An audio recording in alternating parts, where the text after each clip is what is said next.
A Toyota acredita que cada boa conversa conta para inspirar avanços, assim como cada inovação e iniciativa. Conheça as histórias que nos inspiram a irmos mais além em toyota.pt.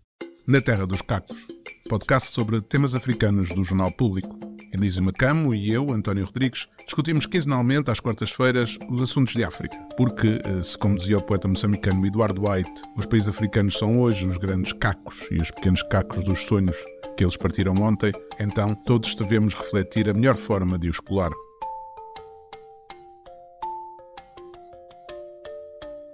Bem-vindos a mais um episódio do podcast do Jornal Público na Terra dos Cacos, interrompida a periodicidade normal de cada 15 dias porque estive a gozar um período de férias. Voltamos aos temas africanos e à conversa com o professor Elísio Macamo. Desta vez vamos falar sobre a situação na África do Sul, com a tomada de posse do presidente Cyril Ramaphosa para um segundo mandato bem diferente do primeiro mandato. Pela primeira vez desde 1994, o ANC não tem maioria na Assembleia Nacional e foi obrigado a estabelecer um governo de unidade nacional com o principal partido da oposição, a Aliança Democrática. A seguir, falaremos da Nigéria, dos 25 anos da sua democracia, que se assinalaram no dia 12, numa região da África onde houve 8 golpes de Estado desde 2020, 6 deles com sucesso. O facto de o país mais populoso da África celebrar o seu quarto século em democracia é de louvar. Mesmo que essa democracia tenha debilidades e haja vozes, sobretudo entre os mais jovens, a advogar outras formas de governo mais autoritárias, algo que se sente em democracias mais antigas e aparentemente mais consolidadas, portanto não é uma novidade também. Na segunda parte, vamos conversar com o ativista angolano Luati Beirão, principal rosto do movimento cívico Mudei, que vem de publicar a sua análise trimestral da monitorização da imprensa angolana e de apresentar um relatório sobre a existência de 235 presos políticos no leste do país, ligados a um movimento que defende a independência do povo de Chokwe. Acabaremos, como sempre, na terceira e última parte, por deixar algumas sugestões a ler, ver ou ouvir. Vamos então começar pelo primeiro tema. Cyril Ramaphosa tomou posse no dia 19 para o segundo e último mandato como Presidente da República da África do Sul. Um mandato bem diferente do seu primeiro, tendo em conta que o Congresso Nacional Africano perdeu a maioria absoluta no Parlamento e se viu obrigado a formar um governo de unidade nacional, tendo como principal parceiro a Aliança Democrática, o único partido maioritário com um líder branco e cuja ideologia liberal pró-mercado é bem diferente da do ANC. E juntando também o Inkatha, um partido tribalista de implementação sobretudo na província do KwaZulu-Natal, e que desde o fim do apartheid sempre se mostrou muito reticente em relação à nação arco-íris que Nelson Mandela defendeu e foi plasmada na Constituição pós-apartheid. Face ao governo de unidade nacional, a oposição também decidiu criar uma frente unida contra aquilo que chamam uma coligação que vem reforçar o monopólio do capital branco no país, tendo como principais forças 2 partidos liderados por dissidentes do ANC. O Umkhonto weSizwe, a Lança da Nação, do ex-presidente Jacob Zuma, que foi buscar o nome do braço armado do ANC como para o nome do partido, e os combatentes da liberdade económica do antigo líder da juventude do ANC, Júlio Malema. No discurso da tomada de posse, Ramaphosa alertou para o mal que as clivagens tóxicas podem trazer ao país e disse: fizemos grandes progressos na construção de uma nova sociedade e, no entanto, apesar destes progressos, a nossa sociedade continua a ser profundamente desigual e altamente polarizada. Existem clivagens tóxicas, uma fragmentação social incipiente, muitas vezes, que só pode transformar-se em instabilidade. O que pensa disso, professor? Vamos ter anos conturbados na África do Sul? Não acredito. Eu estou bastante surpreendido com a forma madura como os sul-africanos, num primeiro momento, parecem ter ultrapassado uma provável crise, né? É muito surpreendente. Eu não estava assim tão seguro que o ANC fosse revelar tanta responsabilidade e tanta maturidade, se a gente tiver em conta que ela fez muita coisa errada nos últimos anos, né? Então, eu acho que esta até foi a melhor solução para a África do Sul.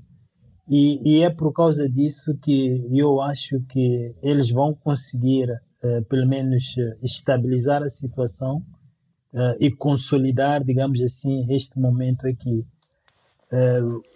O que os outros fazem é o que a gente, infelizmente, tem que esperar deles, não é? São pessoas com um compromisso muito tênue com a democracia São pessoas com um compromisso muito frágil com as regras do jogo, né?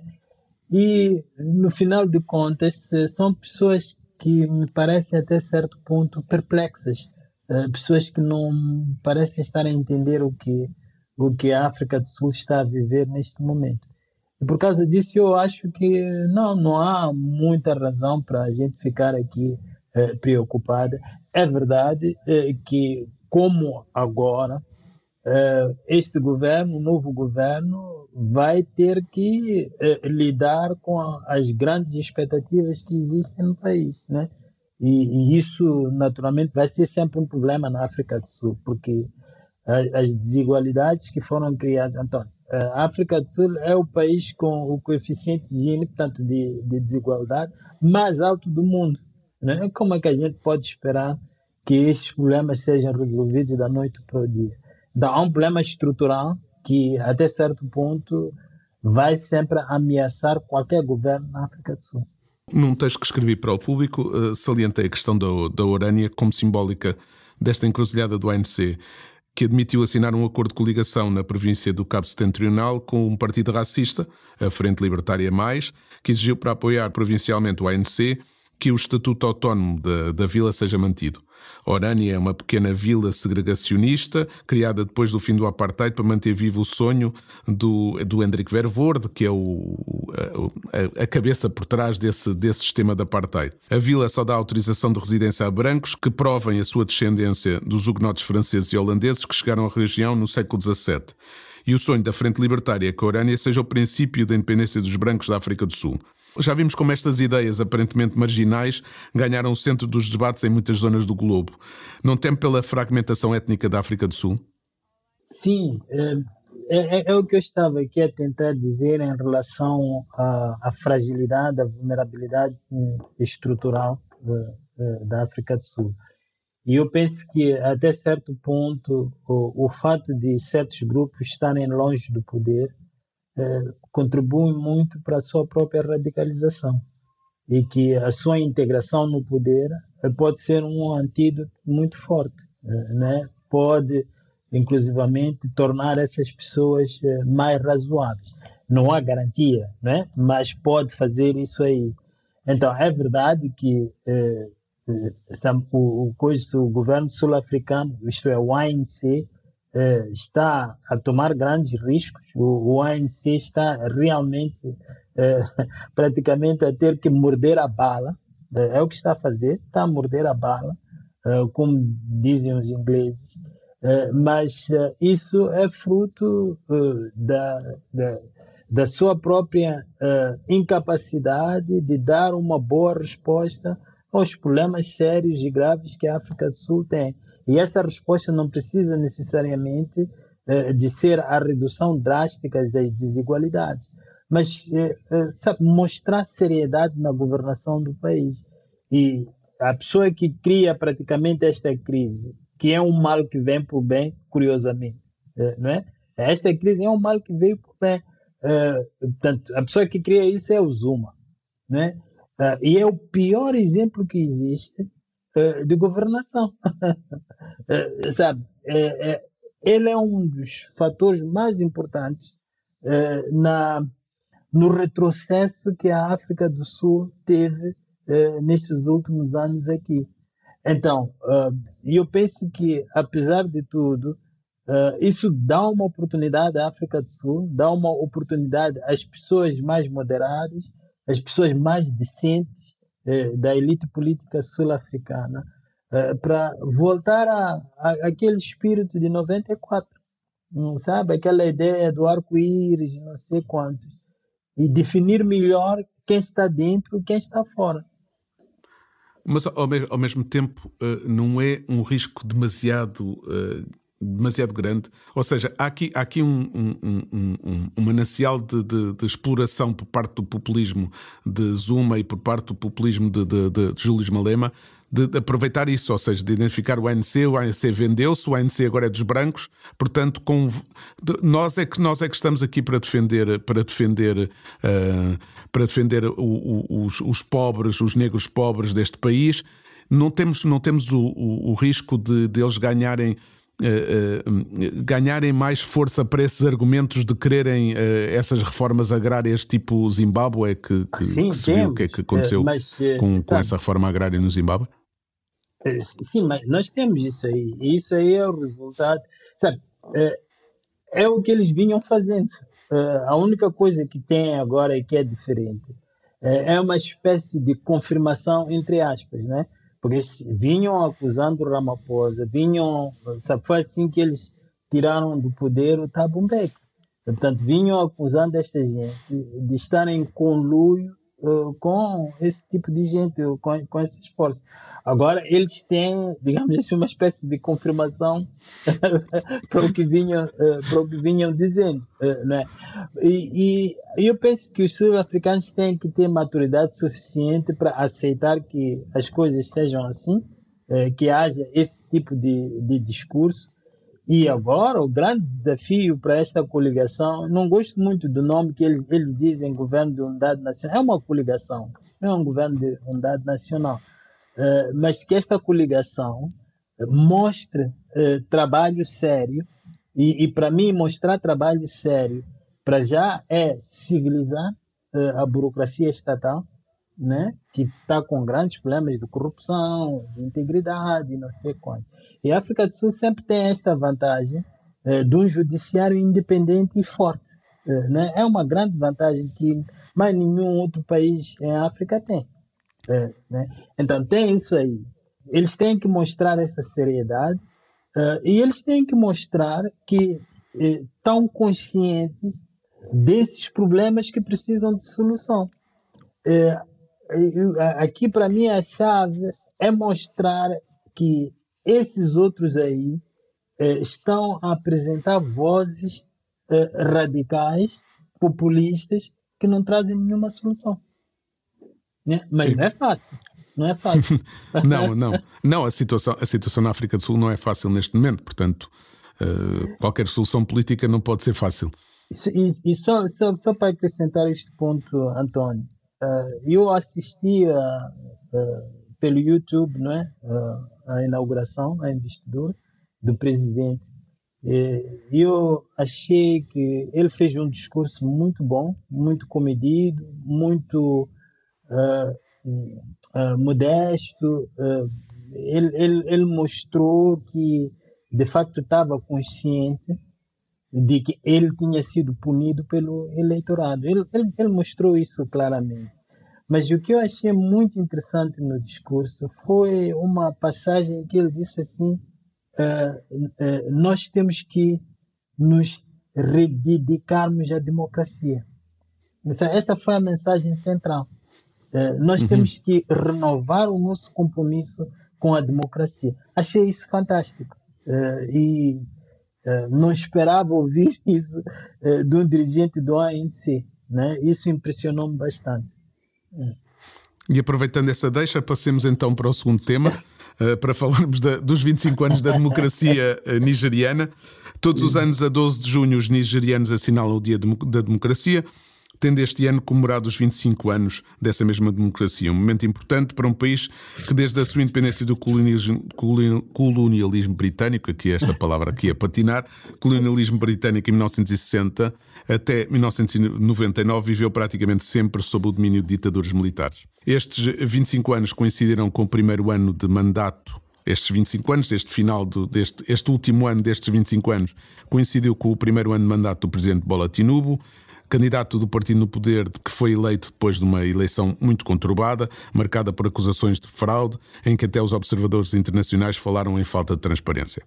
Foi por essa altura que Wole Soyinka, o escritor nigeriano que foi Prémio Nobel da Literatura em 1986, veio a público dizer que tinha dúvidas sobre a saúde da democracia nigeriana. E cito: "O projeto Nigéria, devo confessar, tornou-se quase desgarrador para a alma. Será que ainda continuo a acreditar nele?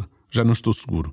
Mas primeiro temos de nos livrar da tirania dos ignorantes e do oportunismo dos servidores do tempo." Dizia Soyinka, que falava numa guerrilha espiritual que usava carneiros para o sacrifício para manter comunidades desleais sob controle, resumindo, a intimidação outra vez. Em 2022, o Afrobarómetro dava conta que 3/4 dos nigerianos não estavam muito satisfeitos ou estavam mesmo insatisfeitos com a democracia no país. No entanto, a sondagem também revelava que a maioria continuava a preferir a democracia a qualquer outro sistema. Mesmo assim, há cada vez mais vozes a levantar-se contra a democracia e a defender um regresso a tempos mais autoritários, com os militares ao leme, sobretudo entre os mais jovens, aqueles que não têm verdadeiramente a memória dos tempos da repressão militar. Em fevereiro deste ano, o general Christopher Musa, chefe do Estado-Maior-General das Forças Armadas, veio a público criticar aqueles que pedem aos militares para intervir na democracia. Dizia então o general: queremos deixar claro que as Forças Armadas da Nigéria estão aqui para proteger a democracia. Todos nós queremos a democracia, vivemos melhor em democracia e, por isso, as Forças Armadas continuarão a apoiar a democracia. O professor, que é conhecido pelo seu otimismo, perguntava-lhe: o copo da democracia nigeriana está meio cheio ou meio vazio? É claro que para mim está cheio. Aí até nem sou comedido. Sabe, António, eu parto de um olhar retrospectivo. Sabe, a Nigéria que foi até há 25 anos e a Nigéria que temos de lá para cá. É uma grande diferença. Até há 25 anos, a Nigéria era caracterizada pelo fato de ser o país africano com o maior índice de assassinato de presidentes. Sabe, uma coisa impressionante em África, né? Uma boa parte de dirigentes nigerianos foram mortos em golpes de Estado e por aí fora. Então, é impressionante ver o que a Nigéria foi capaz de fazer nesses últimos 25 anos. Segundo aspecto, tudo isto a acontecer num momento que não é particularmente auspicioso para a democracia no mundo. Né? O que a gente viu no Brasil e continua a ver, o que a gente vê nos Estados Unidos, o que a gente vê na Europa, com o crescimento, digamos assim, da extrema-direita e a autoestima que regimes autoritários ganharam nos últimos tempos, a Rússia, a China e por aí fora. Tudo isso aí não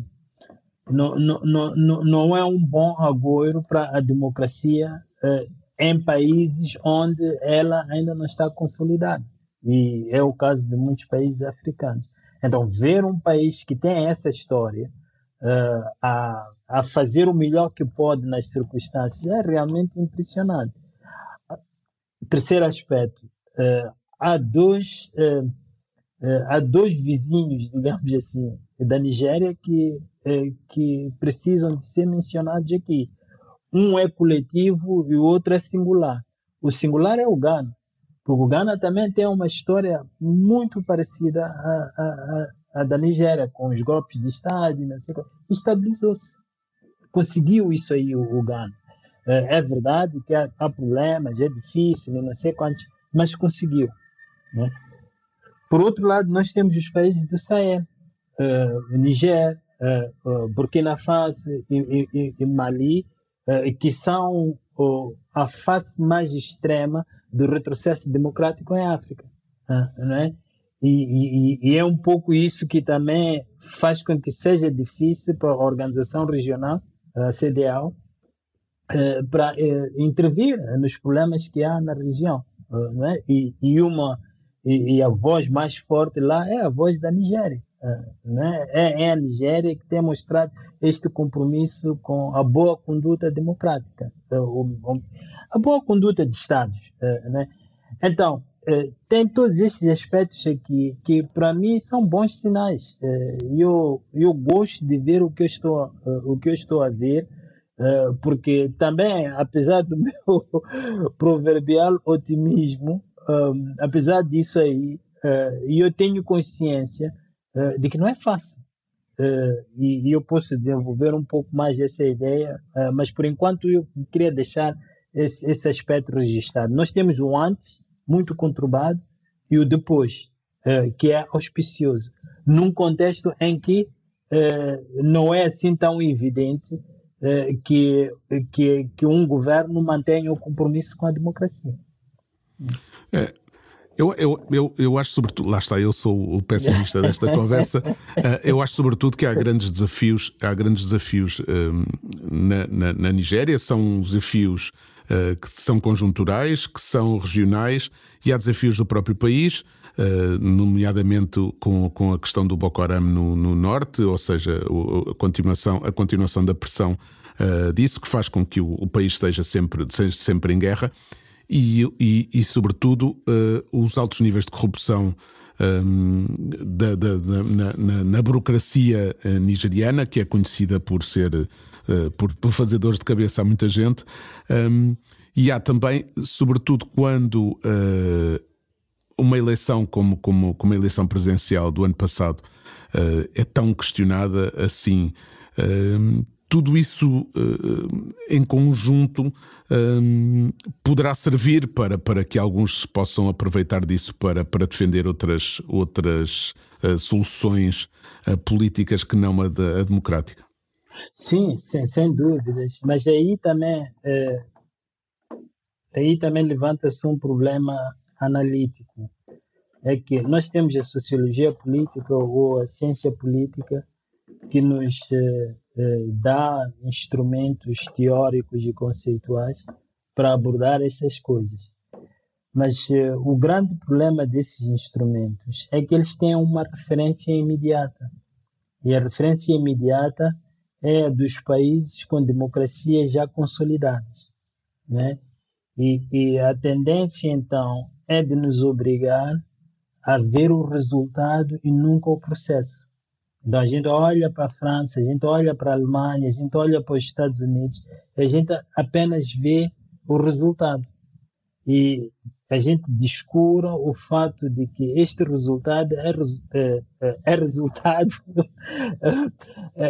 de um percurso. E que nós não podemos situar a Nigéria, não podemos situar a Angola, não podemos situar a Costa do Marfim ao mesmo nível da França, ou da Suíça, ou mesmo de Portugal. Não podemos situar esses países a esse nível, porque do ponto de vista da evolução da gestão política centralizada, eles encontram-se numa fase muito anterior. E se a gente faz esse recuo, António, o que a gente vê não nos vai surpreender. Eu costumo dizer, sim, é verdade. sempre que tenho a oportunidade, eu costumo dizer que, por exemplo, muita gente não se dá conta de que na Europa, até antes da Primeira Guerra Mundial, na Europa, só havia praticamente 3 repúblicas: França, Suíça e Portugal. Não havia mais nenhuma república. A gente esquece isso aí, sabe? E a outra república, fora da Europa, eram os Estados Unidos, né? Então a gente deixa de apreciar este percurso que foi feito e que não foi fácil, e que foi conturbado e que foi marcado pelo mesmo tipo de coisas que a gente vê em muitos países africanos. Então, o perigo de retrocesso democrático faz parte da própria consolidação da democracia. E a gente não pode esperar, e esse é o segundo aspecto, para além deste aspecto analítico, a gente não pode esperar que essa democracia seja construída por pessoas perfeitas, não é? E isso, de novo, fragiliza todo o processo. E é por causa disso que é de louvar que esta experiência continua assim a durar, né? 25 anos. É impressionante, tendo em conta todos estes aspectos aqui. Temos sempre tendência, nós imperfeitos, a achar que os sistemas têm que ser perfeitos, não é? Aqueles sistemas que nós próprios construímos. Vamos acabar por aqui a primeira parte e passar já para a nossa entrevista com Luati Beirão. O ativista angolano, antigo preso político no chamado Processo 15+2, é um dos rostos do movimento cívico Mudei, uma rede de organizações, grupos e indivíduos da sociedade civil angolana que monitoriza os processos eleitorais em Angola, a liberdade de imprensa e trabalha na defesa dos direitos humanos. O MUDEI acaba de anunciar a existência de 235 presos políticos no leste de Angola, ao mesmo tempo que o seu relatório de monitorização da imprensa no país mostra que o governo e o MPLA, o partido do governo, continuam a monopolizar o espaço noticioso público em Angola, onde os órgãos de comunicação social do Estado ou na órbita do Estado dominam o panorama da imprensa. Sem nenhuma surpresa, a monitorização do MUDEI constatou a ausência de sentido crítico ou de contraditório em relação ao trabalho do governo ou do MPLA, que passa incólume pelos telejornais da TPA e da Rádio Nacional de Angola, bem como da TV Zimba, um canal privado que passou para o Estado, e das páginas do Jornal de Angola. As conclusões desta monitorização não trazem surpresa a quem está habituado a olhar para Angola. Mas o que te queria perguntar, Luata, é se tem vindo a notar alguma alteração no comportamento editorial dos mídias do Estado ou controlados pelo Estado nos últimos tempos. Olha, é assim, nós tivemos uma fase meio de oásis, que foi no primeiro mandato de João Lourenço, quando ele chegou ao poder e teve um discurso que surpreendeu as pessoas, incluindo pedindo para ser fiscalizado, pedindo as pessoas para controlarem e fiscalizarem as ações do Executivo, e encorajando as pessoas a começarem a falar mais. Portanto, hoje nós temos gente que deu o passo em frente por causa desse encorajamento vindo de cima. E começamos a ver, eu que já tinha desistido de ver noticiários porque me dão dor de cabeça e me reduzem o tempo útil de vida há muitos anos atrás, comecei a ver porque as pessoas começavam a assinalar que havia notícias dignas desse nome, havia reportagens dignas desse nome, havia entrevistas dignas desse nome, e começaram a aparecer aqueles soundbites, né? De vez em quando apareciam pequeninos extratos que circulavam nas redes, e então eu comecei por curiosidade a ver, e havia de facto, a gente sentia que jornalistas que andaram aprisionados durante anos, finalmente tiveram um vislumbre de liberdade e conseguiram começar a fazer o seu trabalho. Mas foi só de pouca dura, como disse, foi um oásis, né? Não durou muito tempo até lá em cima se aperceberem que aquilo podia se virar contra eles, que o trabalho que eles pretendiam fazer, se é que realmente alguma vez tiveram a pretensão, não estava a ser bem conseguido e, portanto, ia ser alvo de análise e de crítica, e aperceberam-se que não podiam prescindir de um aparelho tão forte de ilusão de massas, né? E voltou à linha dura, ao ponto de, e isto enfim, é muito difícil de escrever, é preciso, porque todos os dias nós conseguimos ser surpreendidos, nós que vivemos isto conseguimos ser surpreendidos com a audácia, a falta de qualquer princípio basilar, de qualquer respeito à deontologia, ao ponto de José Eduardo Santos ter voltado para Angola e não ter sido notícia na TPA. E o editor-chefe da TPA ter sido questionado sobre o assunto e ele ter dito descaradamente que não acharam que era assunto noticioso, que não tinha valor noticioso. Então nós estamos aqui numa coisa que é para lá de kafkiana, e voltamos a esta pedra dura em cima da imprensa, né, que, enfim, nós continuamos a achar que há pessoas lá dentro que gostariam de fazer um trabalho digno desse nome, estudaram para isso, mas aceitam o papel que lhes é dado e aceitam que para manterem um emprego têm que jogar o jogo que é ditado por cima. Então não há progressos, não há, pelo contrário, a gente ao sentir que houve um passo em frente e dois para trás, parece-nos mais que há um retrocesso. Infelizmente é essa a constatação. Porque aparentemente também, ou seja, havia no final do tempo de José Eduardo dos Santos alguma imprensa independente que, entre todos os erros que cometiam, mantinham-se vivas e tinham algumas coisas que mostrava que havia ali uma vitalidade. Mas hoje em dia nem sequer isso. De certo modo, é assim, a máquina para sobreviver percebeu que tinha de fazer certas concessões, mas as concessões feitas dentro dos seus termos. Toda a imprensa privada que apareceu, a maior parte da imprensa privada, porque eu não posso apresentar provas que eram 100%, estava ligado ao partido, de alguma forma. Por quem tinha dinheiro? Quem é que ia fazer publicidade num sítio que o partido não queria que fizessem publicidade? Né? Tipo, exceto se calhar o Folha 8, que do William Toné, que continua a sobreviver, mais mal do que bem, exceto o Folha 8, havia sempre alguma ligação e alguma influência de alguém de dentro do sistema que mantinha esses jornais abertos. E havia uma espécie de acordo tácito. Esses jornais, pelo menos até a altura até 2011, até essa altura assim, em que começaram as nossas confusões, eles tocavam em tudo, estavam autorizados a tocar em tudo, menos na figura do presidente. Então, havia essa necessidade de poder dizer: temos uma imprensa independente que critica, da mesma forma que nos tinham a nós, os rappers críticos, estão aí, esses que falam coisas sobre nós, mas nós só podíamos atuar num sítio com 100 pessoas. Ninguém mais nos dava espaço para ir cantar. Portanto, essa percepção do sistema que, para subsistir, precisa de criar mecanismos que dão a ilusão de estarmos numa democracia com liberdade de expressão, fez com que alguns desses jornais existissem durante um certo tempo, mas quando deixou de ser útil para o regime, asfixiaram-se. Acabaram, tirando Folha 8, que continua a resistir, acabaram. E vamos lá, o Novo Jornal. Mas o Novo Jornal está ligado, claro, a quê? São esses swings, né? As pessoas que são influentes enquanto dura um regime, que depois perdem influência durante o outro, e aí já passam a jogar do outro lado, mas tentam, se a influência volta a ser conquistada, certas notícias já não saem. Eu posso dar aqui uma crítica ao Novo Jornal. Na altura das eleições, nós, Movimento Cívico Mudei, fizemos um exercício que nunca tinha sido feito em Angola, e por mais que esse exercício pudesse ser posto em causa, e devia ser posto em causa, nós temos de estar abertos a isso. Não somos os cientistas e os profissionais que gostaríamos de ser, mas somos pessoas com muito boa vontade. Por mais que ele pudesse ser posto em causa, ele existiu. Foi um exercício de sondagem eleitoral que nunca foi feito da maneira que nós fizemos. Nós fazíamos um exercício mensal em 150 municípios do país, ou 105, mais de 100 municípios.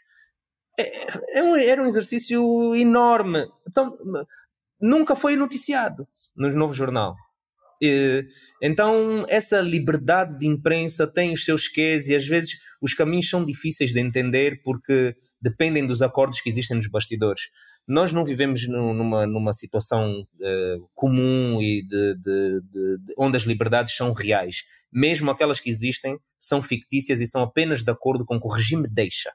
Duarte, sabe, o que está a ser descrito aqui para mim é muito preocupante, né? Porque não é só o retrocesso em relação àquilo que parecia uma boa coisa que estava a surgir no primeiro mandato de João Lourenço, mas é também um retrocesso em relação à própria noção e prática de democracia, né?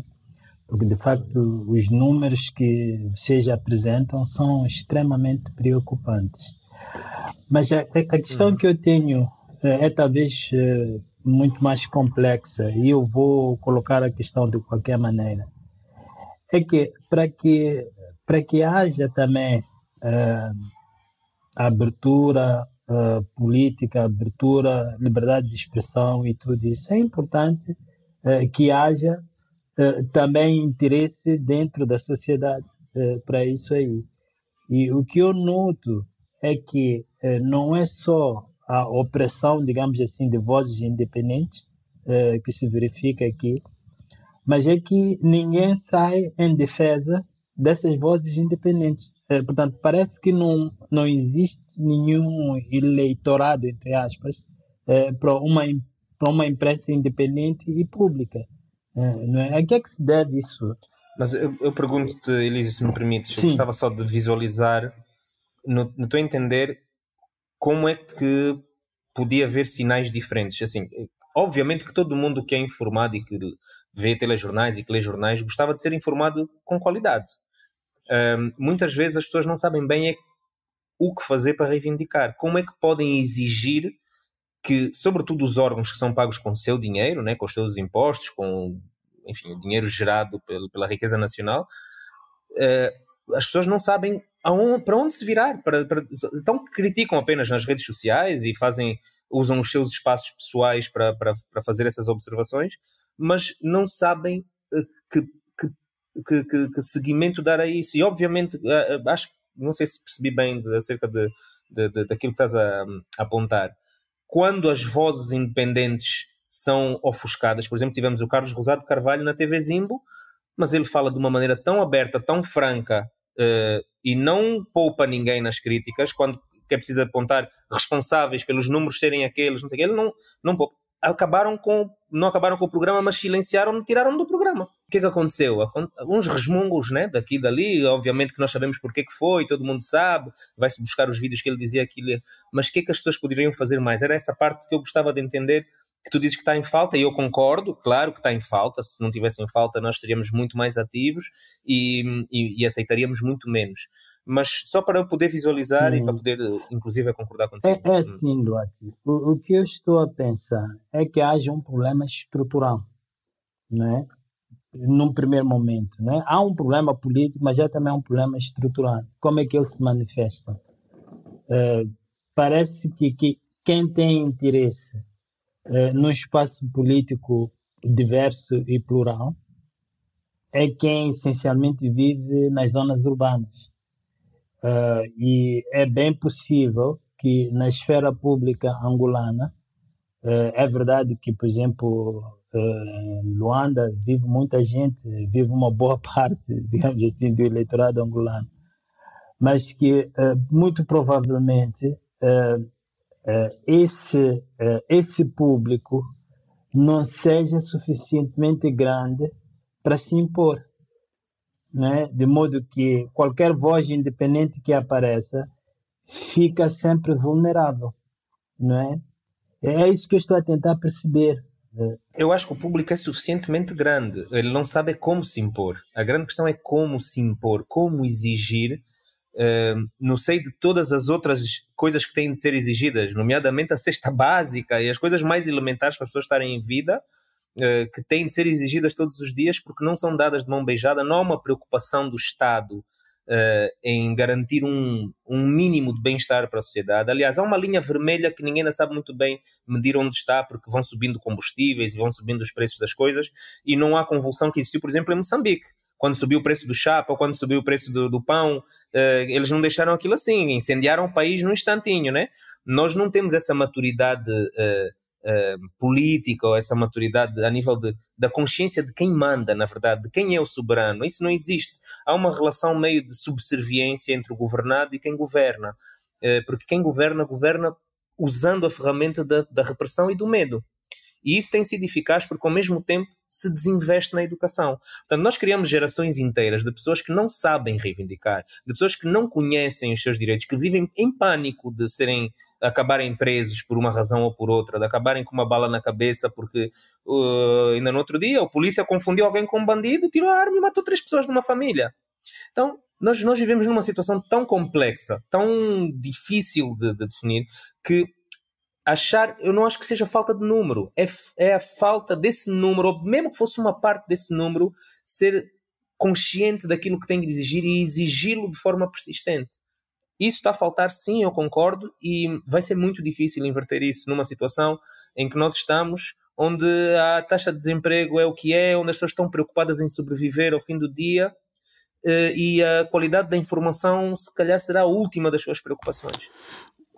Luati, com todo este advento das redes sociais, os órgãos de comunicação do Estado em Angola ainda continuam a ser os órgãos privilegiados para os angolanos se informarem, ou já conseguiram arranjar outras formas de conseguir receber essa informação?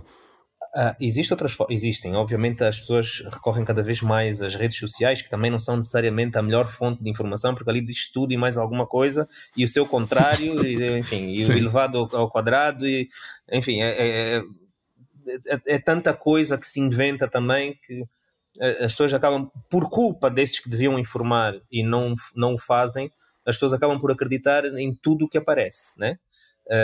Isso não é saudável também. Porém, nós temos um problema grave, apesar do Ministério agora o Ministério das Telecomunicações e da Tecnologia ter inventado, não sei de que cartola é que eles tiraram aquele número, porque há 2 anos atrás nós tínhamos 30% ou 33% de taxa de penetração da internet, e há uns dias atrás o ministro disse que são 93%. Portanto, enfim, aqui brincamos um bocadinho com os números o que pode estar a acontecer, e eu lembro-me que as pessoas que têm fome de ser informadas, ou que pelo menos procuram informação alternativa, não necessariamente boa, mas que procuram informação alternativa, mesmo que não sejam elas a ter o acesso direto, elas têm o primo ou o tio, não sei o que, onde vão recorrer para ir buscar, onde vão ouvir o áudio. Eu lembro-me há uns anos já atrás, que havia pessoas na província de Malange a ouvirem uma rádio que quase não chega ao centro de Luanda, a rádio da UNITA, que tem o sinal meio que bloqueado. Acho que se chega aqui no centro de Luanda, por exemplo, não se ouve em qualquer rádio, não se capta bem, tem interferências. Mas eles ouviam em Malange e faziam como? Tinha alguém que vivia em Viana que ligava por telefone, gastava o saldo dele, o outro que estava em Malange ligava aquilo a um sistema de som dentro de um bar e todo mundo se juntava no bar para ouvir um programa específico da Rádio Despertar. Obviamente que isso, enfim, são situações pontuais e específicas, né? Mas mostra que as pessoas querem sim ser melhor informadas, as pessoas querem sim ter acesso a fontes diferentes de informação, mas também mostra que o governo, ou as pessoas que têm as rédeas do poder, têm perfeita noção de que a informação liberta, de que a informação conscientiza, de que a informação vira-se contra eles. E então querem ter a todo custo o controle sobre essa informação. Há uns anos atrás, um dos nossos colegas do 15+2 contou-me que estava aí para o Mochico, a província de onde ele é originário, e no aeroporto em Luanda, ele ia com jornais privados na mão, o Angolense, o Folha 8, e foi interpelado por pessoas à paisana a dizer que aqueles jornais não podiam ir. Eram 2 cópias dele. Ele não estava a levar um amontoado de jornais para distribuir. Eram as cópias dele. Ele não pode ir. Portanto, até que ponto esta gente chega para controlar a informação? Outra coisa é, nós somos o único país da SADC que não tem rádios comunitárias. Lá estão eles, de novo, a criar os seus próprios conceitos e a dizer que as rádios que são derivadas da Rádio Nacional ou pequenas, que estão sob a sombrinha da Rádio Nacional, que são Rádio Viana, Rádio Kazenga, eles estão a tentar dizer que isso são rádios comunitárias. Nós não temos, e a lei dificulta quem quer abrir uma rádio, seja de que tipo for, de que natureza for. Nós estamos mesmo muito atrasados nesse sentido. Propositadamente, obviamente, não é? Luati, esta parte do tema já vai longa, portanto, queria passar à questão dos preços políticos no leste de Angola. No dia 18 vocês apresentaram em conferência de imprensa um relatório em que dão conta de pelo menos 235 pessoas detidas arbitrariamente nas 4 províncias do leste de Angola, ou seja, Mochico, as 2 Lundas e o Quanto Cubango. Estes detidos são, como vocês dizem, os mais recentes vítimas de perseguição política, prisões arbitrárias e julgamentos injustos contra cidadãos contestatários e membros de um movimento independentista da região, o denominado Manifesto Jurídico Sociológico do Povo Lundês. Uma delas até acabou por morrer devido às más condições na prisão.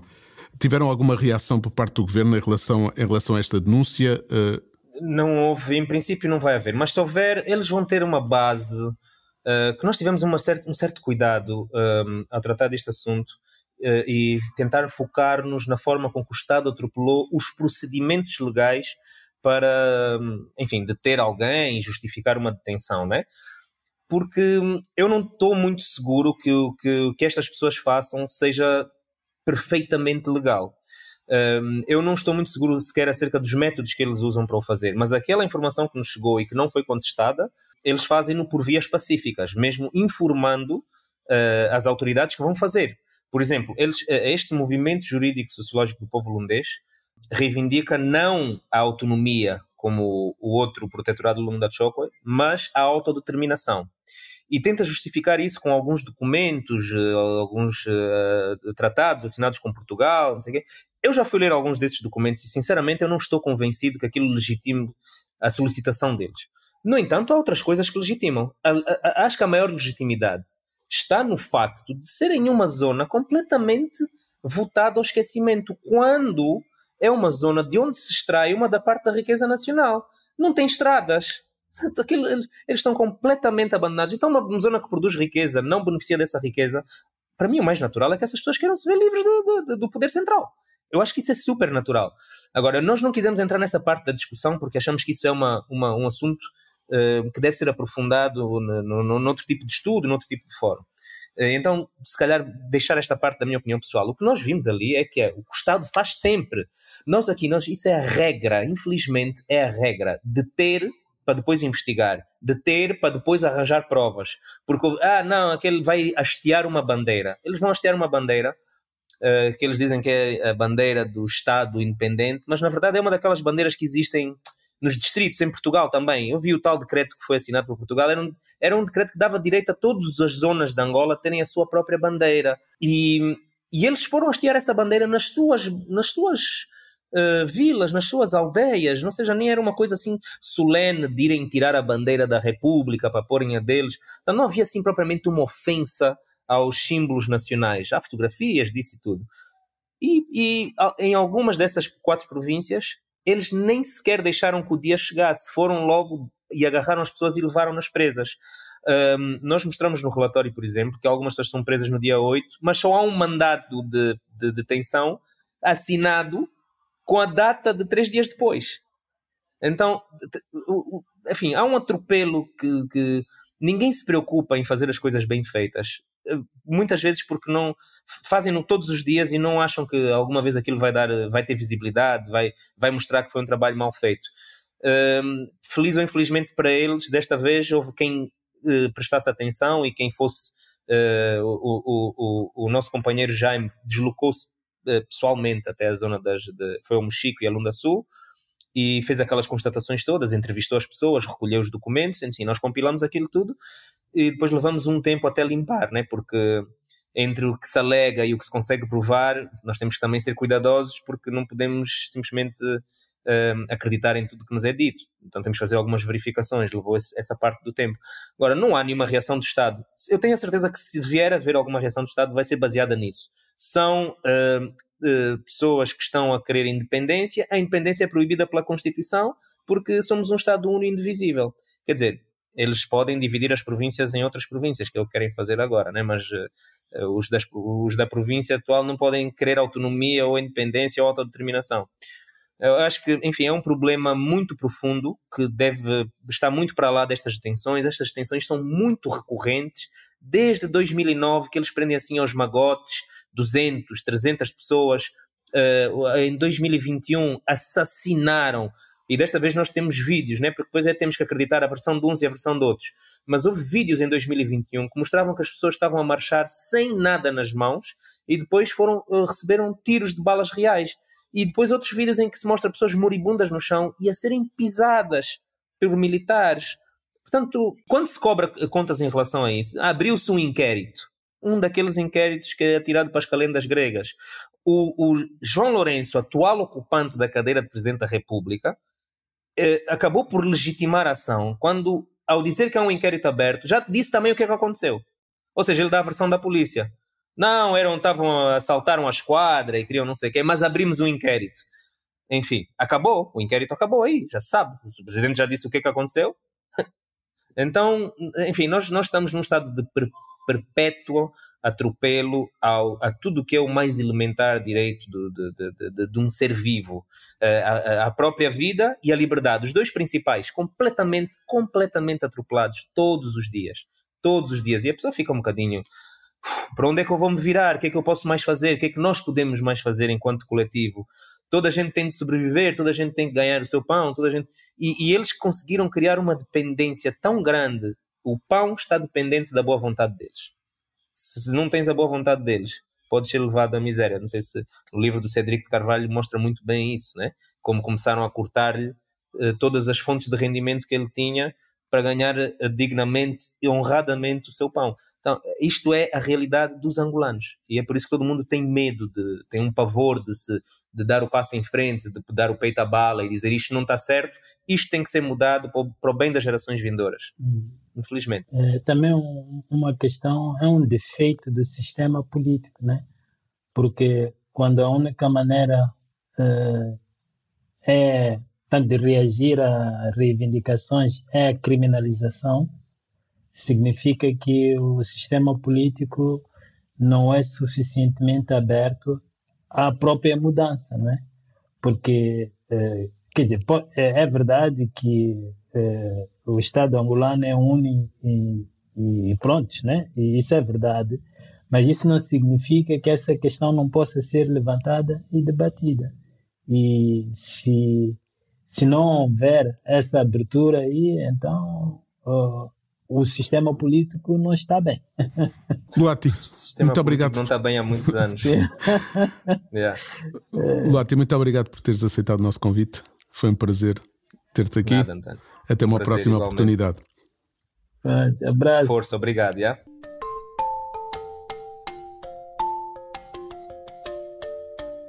Antes de nos despedirmos, vamos deixar, como habitualmente, as nossas sugestões. Professor, o que é que tem desta vez para nos aconselhar? Bom, desta vez não trago nenhum livro. Eu queria apenas promover aqui um espaço cultural que existe em Maputo, em Moçambique, também na Matola, ao lado de Maputo, que se chama Casa do Professor. É uma instituição fascinante que promove atividades culturais, promove uma esfera pública responsável, e eles têm feito vários eventos, convidam escritores, convidam académicos para falar sobre vários assuntos, e por acaso no próximo dia 29 de junho haverá um sarau cultural subordinado ao tema Novas Narrativas para Moçambique. Quem vai falar lá, eles convidaram como orador o Severino Nguenha, que é um académico, filósofo, reitor de uma universidade em Maputo. Haverá poesia, haverá histórias, haverá música, teatro, haverá várias coisas lá, e acho que as nossas sociedades precisam deste tipo de espaços. Está também um pouco relacionado com a conversa que estávamos a ter com o Luati, que é preciso que haja um espaço cívico, porque é a partir dele que certas reivindicações vão vir e que vão tornar possível que as pessoas tenham vergonha ao tentarem limitar certas expressões, né? Então eu recomendo vivamente, não só por causa deste evento do dia 29, vai ser às 15 horas, mas também a própria Casa do Professor é uma instituição fantástica em Maputo e na Matola.